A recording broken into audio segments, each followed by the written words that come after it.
তাহলে কি সত্যই হলো ইসরায়েলের আশঙ্কা? ইরান কি তাহলে ইহুদিবাদী দেশটির বিরুদ্ধে যুদ্ধ শুরু করতে যাচ্ছে? কারণ ইরানের প্রতিরক্ষা কাউন্সিল ঘোষণা দিয়েই দিয়েছে যে বহিঃশত্রুর আক্রমণ ঠেকাতে ইসরায়েল ও যুক্তরাষ্ট্রকে আগেই সামরিক প্রতিক্রিয়া জানাতে প্রস্তুত তেহরান। ইরান কি তাহলে আক্রমণের আগেই হামলা চালাতে যাচ্ছে? প্রশ্ন হলো, এই হুমকি কি কেবলই কথার কথা, নাকি সত্যি ইসরায়েলের আকাশ ভেদ করে ঢুকে পড়বে ইরানের মিসাইলের বহর?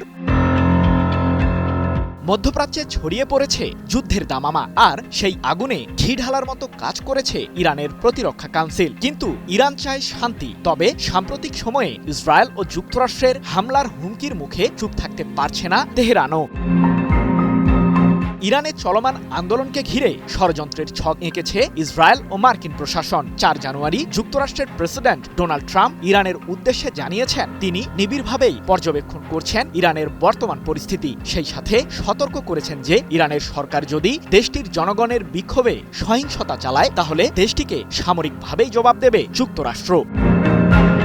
মার্কিন প্রেসিডেন্টের সেই মন্তব্যের কড়া সমালোচনা করেছে তেহরান। ইরানের নিরাপত্তা, স্বাধীনতা এবং আঞ্চলিক অখণ্ডতা একটি রেড লাইন, এমনটি জানিয়ে ইরানের প্রতিরক্ষা কাউন্সিল এক বিবৃতিতে বলেছে, আমাদের জাতীয় স্বার্থের বিরুদ্ধে যে কোনো হস্তক্ষেপকে কঠোর হাতেই দমন করা হবে। শত্রুদের হুমকিমূলক ভাষা এবং হস্তক্ষেপমূলক আচরণকে ইরানের অভ্যন্তরীণ বিষয়ে নাক গলানো হিসেবেই বিবেচনা করা হচ্ছে। ইরান কেবল শত্রুপক্ষের কোনো সামরিক পদক্ষেপের অপেক্ষায় আর থাকবে না। এক প্রতিবেদনে বিষয়টি নিশ্চিত করেছে যুক্তরাজ্য ভিত্তিক সংবাদ মাধ্যম ইরান ইন্টারন্যাশনাল।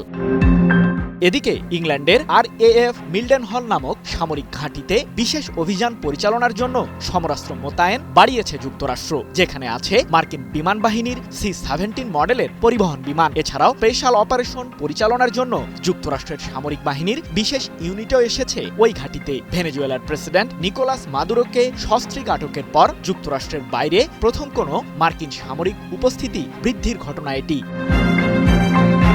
প্রশ্ন হলো, ইসরায়েল ও যুক্তরাষ্ট্রের সম্ভাব্য হামলা ঠেকাতে কতটা প্রস্তুত ইরান? কি বুঝলেন ভাই? অনলি জেডাই চাই।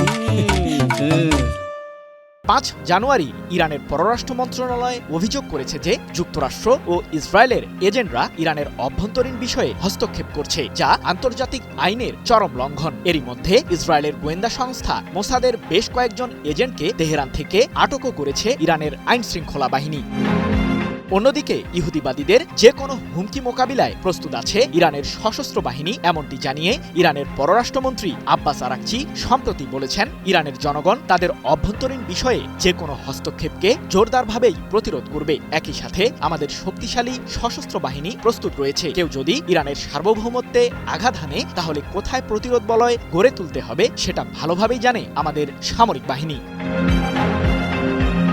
সৃজন মাহমুদ, নিউজ 24।